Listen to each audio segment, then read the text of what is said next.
Meu apelido é Ticris, né? Muitos têm a curiosidade por que Ticris. É porque quando a gente era criança, a gente tinha mania de colocar Ti na frente de todos os nomes, né? Era Tio Alessandro, Tio Vladimir, né? Tio Fulano, Tio Ciclano, e em vez de ser Ti Cristiano, ficou Ticris. E então, daí o apelido Ticris, né? Muitos aí confundiram também o apelido de Cris de Anticristo, né? Me chamavam de Anticristo, né? Mas é só Ticris mesmo. A gente começou com um grupo de rap, né, chamado MCN, né, o Momento da Consciência Negra.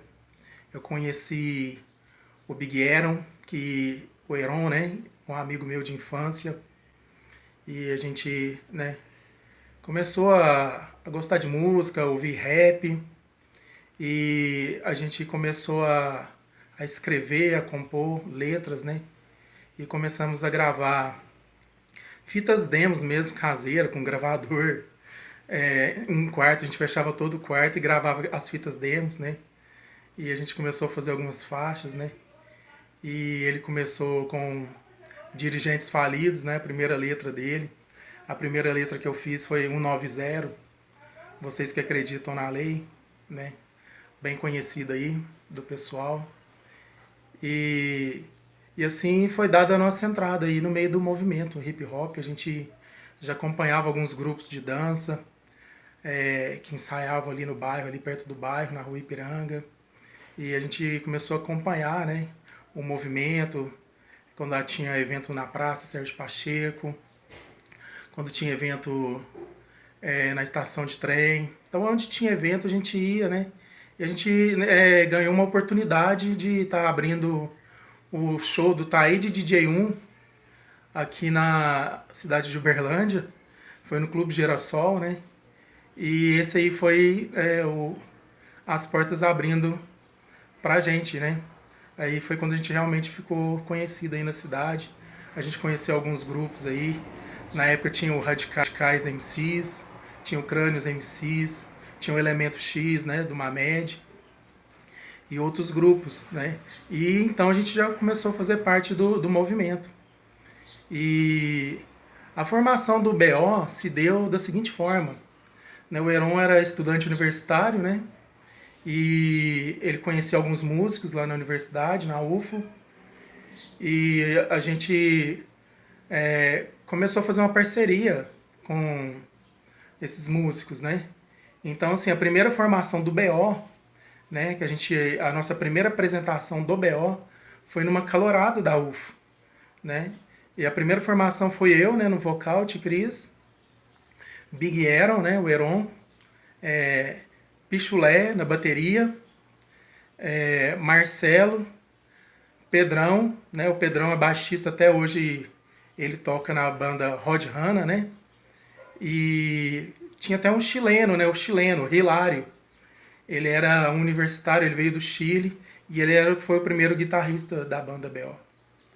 Então essa foi a primeira formação do BO e ficou um tempo assim, né? E a gente tocava nas festas, nas repúblicas, né?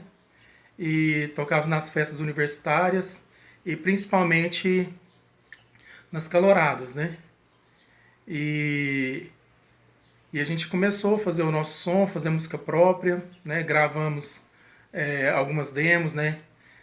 Viajamos para Ribeirão Preto para gravar uma demo. E essa foi a primeira formação do BO.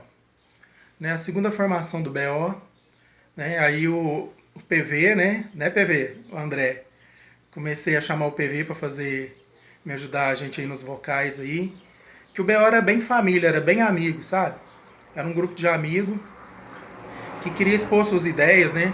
Que nos chamou a atenção para a gente começar a escrever, era porque a gente queria manifestar, né, as nossas ideias, a gente queria protestar, né, contra a política, né, daquele tempo, né, e até hoje atual. Eu não parei de escrever.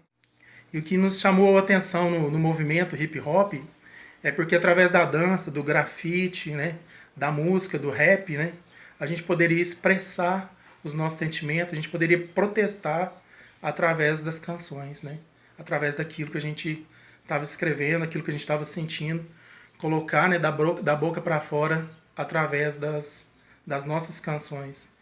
E até hoje a gente faz isso, né? Até hoje a gente escreve, né, protestando, né? Tem muita música aí de protesto, falando do cotidiano urbano, né? Do cotidiano urbano, falando da situação atual, da política atual, né? Da discriminação, da luta. Eu escutava muito Ice-T, Public Enemy, Racionais, Sabotagem, RZO, Onyx, né? Criss Cross, Biohazard, Rage Against the Machine, né? Muita música assim de protesto mesmo, que falava da área deles e protestando, né? E isso foi nos influenciando também. E o nosso cotidiano que a gente vivia, a nossa vida, aquilo que a gente passava, aquilo que a gente pensava, a gente foi colocando nas nossas músicas. Então, assim, a segunda formação do BO, né, já conta com uma geração mais jovem, eram os nossos amigos de bairro também, amigos de escola, que eram simpatizantes da banda. Então a segunda formação foi eu, Big Aaron, PV nos vocais, Alexandre Barbosa no baixo, Tanis na guitarra, Chico na guitarra e Neguinho na bateria. E com essa segunda formação a gente foi aberto novos horizontes, né, para a banda. A gente começou a participar de festivais, né, viajávamos muito, fomos para Belo Horizonte, São Paulo, né, Goiás. Em Goiás, nós fomos vencedores de uma competição chamada... fomos vencedores de um concurso de banda, que era mais de 150 bandas, né? Era o Festival das Águas Quentes. Eram mais de 150 bandas e nós tiramos aí, né, primeiro lugar. E começamos a ficar mais conhecidos e começamos a tocar em vários lugares também. E detalhe, eram as nossas músicas, né? Músicas próprias, né? As pessoas conheciam e cantavam as nossas músicas.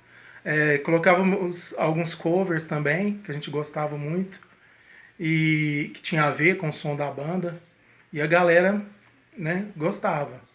Então, assim, o que mais chamava atenção na galera também era porque era uma banda de protesto, né? A gente estava representando, né, um certo número de pessoas que tinha aí as mesmas ideias, né, o mesmo ideal, e isso aí o pessoal estava gostando. Então o BO era uma banda de protesto. Então a primeira banda nossa, né, antes de ser o BO, era o MCN, o Momento da Consciência Negra, eu e Big Aaron, né? Depois teve a primeira formação do BO e a segunda formação, onde depois foi desfeito, né? O BO, e né, eu tive que sair da banda, né, por motivos mesmo de ideologia, né, ideológicos, né, e passei a responsabilidade para o PV. Passado algum tempo, o PV assumiu o BO juntamente com o Leon e eles começaram a mandar a sonzeira de novo aí. Quem está na direção é o PV juntamente com o Leon e está dando continuidade na sonzeira do BO aí. Então essa responsa, quero mandar um grande abraço aí para todos vocês. Obrigado pela oportunidade de estar, né, contando a história aí do BO, um pouquinho da minha história, da minha vida, né, dos meus amigos, né. E foi um período muito bom, né, só tenho a agradecer a todos, né, todos que a gente trabalhou junto aí, fez essa sonzeira aí. Foi legal demais, creio que o PV vai pôr algumas imagens aí para vocês. Aí vocês vão sentir o peso aí do BO aí. Até mais, abração.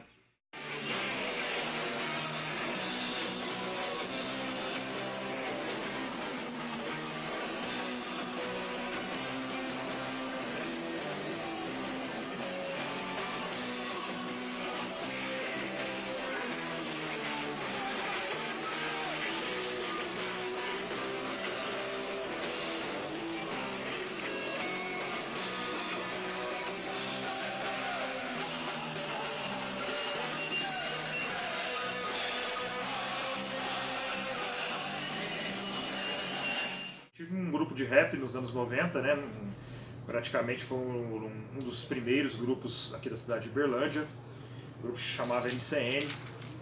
E foi um grupo que o meu contato com o rap, com o hip hop, né, foi assim de extrema valia para minha liberdade enquanto pessoa, enquanto homem negro, enquanto cidadão da periferia, né, mesmo morando assim tão na periferia, mas em ter contato com uma realidade que eu não conhecia de certa maneira.